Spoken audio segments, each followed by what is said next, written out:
Each and every month we are greeted with new features from Amazon's voice assistant, but you might not know they're even there if you're not paying attention to these videos where we show you all the latest and greatest features and updates that you just got with Miss A.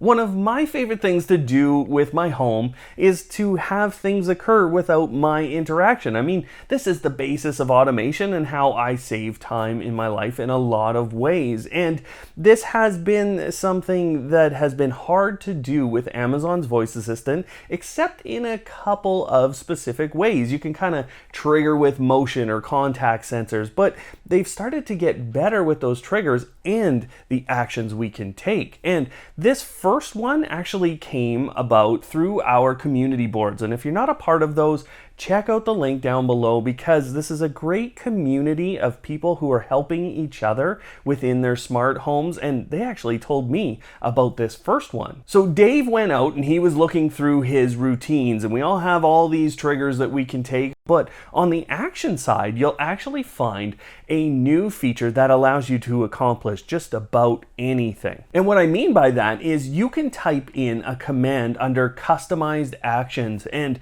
this is essentially like you're speaking to Miss A and you're in the room. Now, in the past, what people would do is they would stick two Echo devices kind of close to each other. I think they called it the Echo backpack sort of look with the Echo shows. And you'd have one speaking to the other essentially to trigger a second routine or another set of things to happen. And this can now essentially occur on device because, see, when you type in a customized action, you're able to choose from anything. And there's a number of restrictions that can be broken through as a result of this. So my best example here is when you go to leave your home or you come into an area, then you start a routine, and that's great. But what we couldn't do is lock our door locks or unlock our door locks, or we couldn't arm the guard system. And so now through that customized routine option or that customized action option,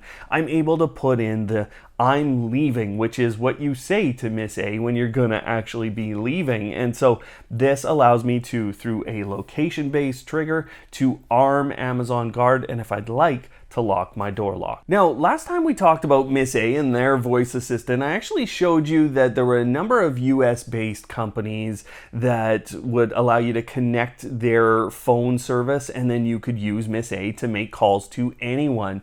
But in general, on these devices, you need to, the other person that you're trying to call needs to have a Miss A account or a Miss A device, and they kind of have to have those things for you to make those audio and video calls to them. So right now, the customizable actions give us another option around this, and it really helps in terms of people who can't remember who they're trying to contact or how to say to contact that other person. You can put it in a routine that draws up that audio or video call to that individual. On the side of triggers, there's actually a ton of new triggers available for you to start these automations with. And you know what? The Echo has essentially taken on a lot of what the older Echo Plus had, as it now has a temperature sensor and it has a Zigbee hub on it, which means you can connect those other motion and contact sensors directly to it. So that temperature sensor can be used as a trigger for your routines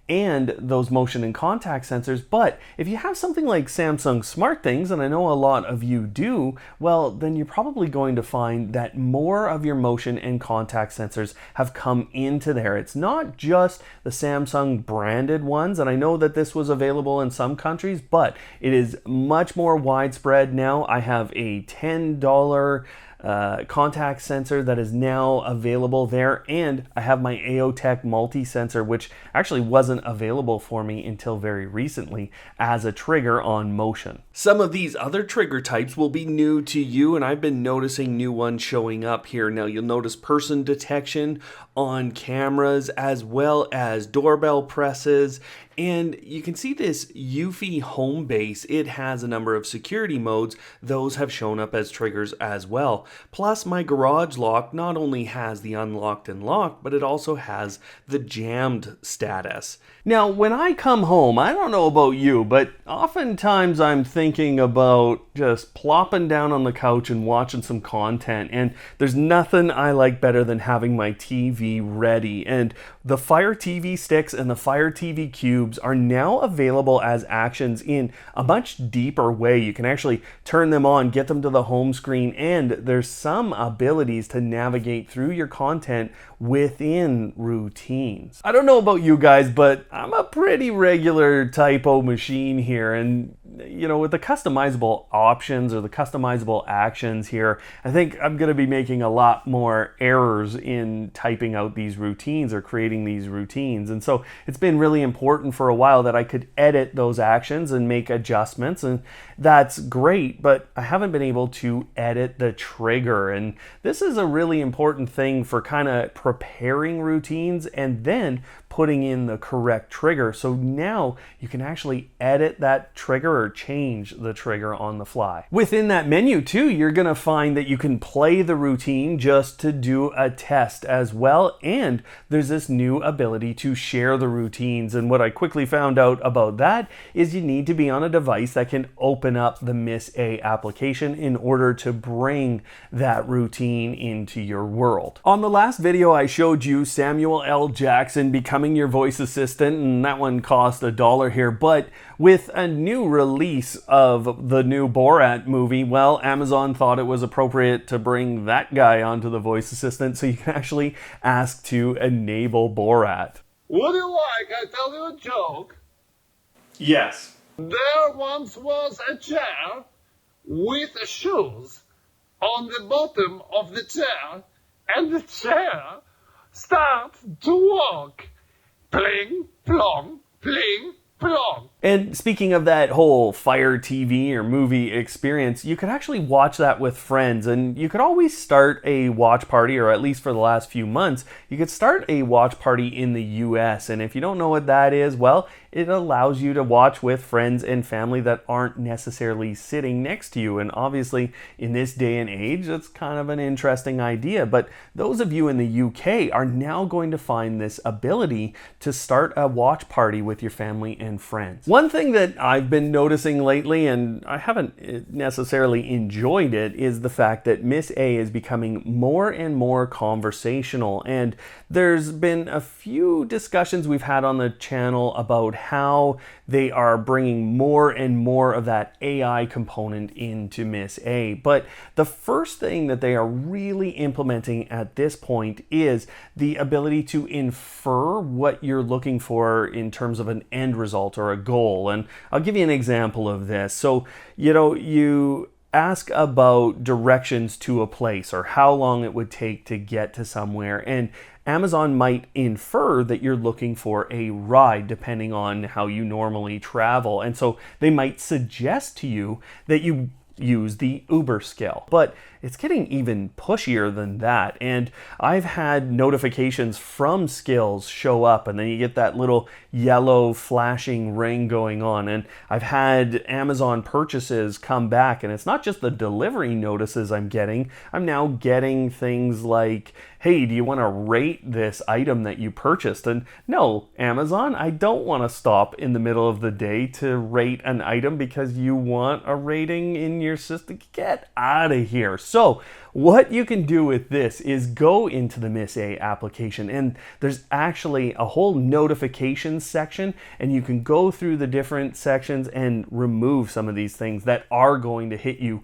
right away. And this whole management panel is new and expanded seriously. For me, I'm not quite at the point where my parents need a little extra help in their life, but I know that many of you are, and this is something I've tried to address on the channel a few times. And many of you are so technologically advanced versus either your parents or your children in some cases. I've got those comments lots of times. And so what you can do with a new feature from Amazon is start to keep tabs, and then also to make communication really easy, really quickly, and keep safety in mind at all times. And this is the new Care Hub feature, and this is in the US right now. It's rolling out to other countries over time, of course, as Amazon does. But what this allows you to do is connect to accounts or to Amazon accounts in a really meaningful way to give yourself some additional information. Now, what I've been able to see so far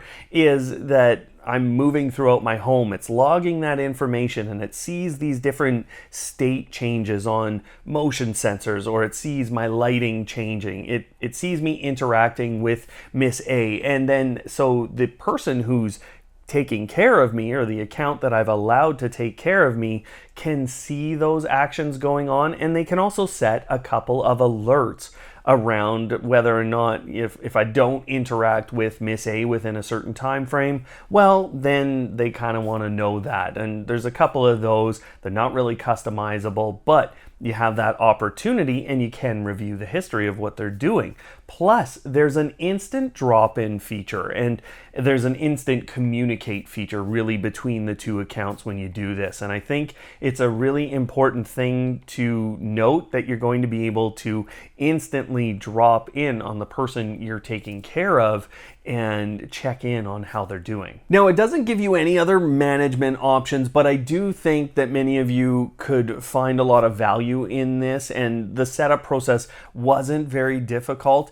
I will be creating a little bit of a deeper tutorial over on the tutorials page. Frank has been on our channel many times, and he helps seniors with a lot of things, and he actually created a brand new skill called My Clock that in the middle of the night, if someone is unsure if it's time to get up and they just want to check, they just open that skill and it will tell them whether or not they're within their time period to be sleeping. And this is something that can provide additional support. I have really enjoyed the Echo Buds since I got a hold of these devices. I think they hit a great point in the market in terms of audio quality and features versus the price, and I've loved a lot about them. And that's coming from a guy who gets a lot of earbuds through this channel. And so, you know, when I say that Amazon has learned enough from this first generation and is ready to move on, I think you can take it pretty seriously. And actually, you can take it really seriously, because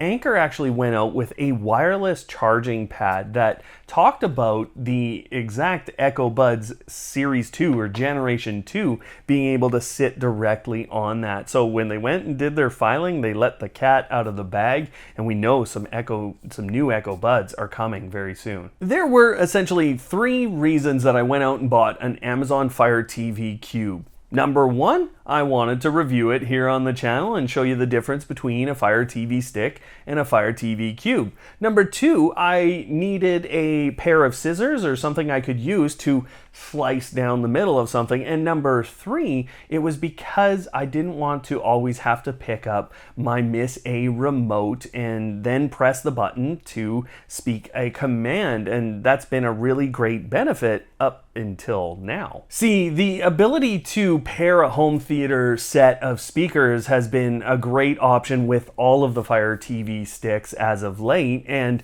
this means that you have an Echo speaker connected, and there was always a little bit of controllability through that Amazon Echo speaker, but they've actually expanded the options as of today. So what you're going to find through those speakers, even if they're just connected to a Fire TV Stick Lite, is the ability to ask them to display things like weather or calendars, or to work through a lot of your home automation system. Plus, you're going to have the ability to navigate a little bit with those speakers on the Fire TV interface. I think Rob at the Hookup put this right, but if you drove the wrong screws through a battery, your Ring Video Doorbell 2nd generation may fit within the latest recall from Ring on those doorbells. So go check that you did everything right and just make sure that you're not going to burn down your house. And good news, you won't necessarily need any screws or be driving through a battery pack when you're installing the new Ring mailbox sensor that is now available, $30 US for just the sensor, which connects to the Ring app or your Miss A enabled devices to let you know when your mailbox has been opened. And then you can get the bridge included for $50 total, and then you can start to work with that as a part of your security system. Now, I know that the Amazon Echo Auto is not for everyone, and that's because people always kind of thought, well, I have Android Auto or Apple CarPlay, and really I can just use Miss A on my phone. But that experience is actually getting even deeper here with the Amazon Echo Auto, with a new display mode that really mirrors a lot of what you get with Android Auto and Apple CarPlay in conjunction with the Echo Auto. Now, all these new features are well and good, but I didn't see movement on some key issues that I still see with the Amazon Echo and the new Echo Dot. Now, these are the 4th generation devices, and there's still some things that we're waiting on from Amazon before I think they are truly ready for you to purchase. Now, if you're considering one of these devices, you need to watch the video that's up on screen right now that talks about how this experience could really change with this device and how you could end up with a device you're not truly happy with. So check that out, guys. Otherwise, thanks for watching today, and of course, don't hate, automate.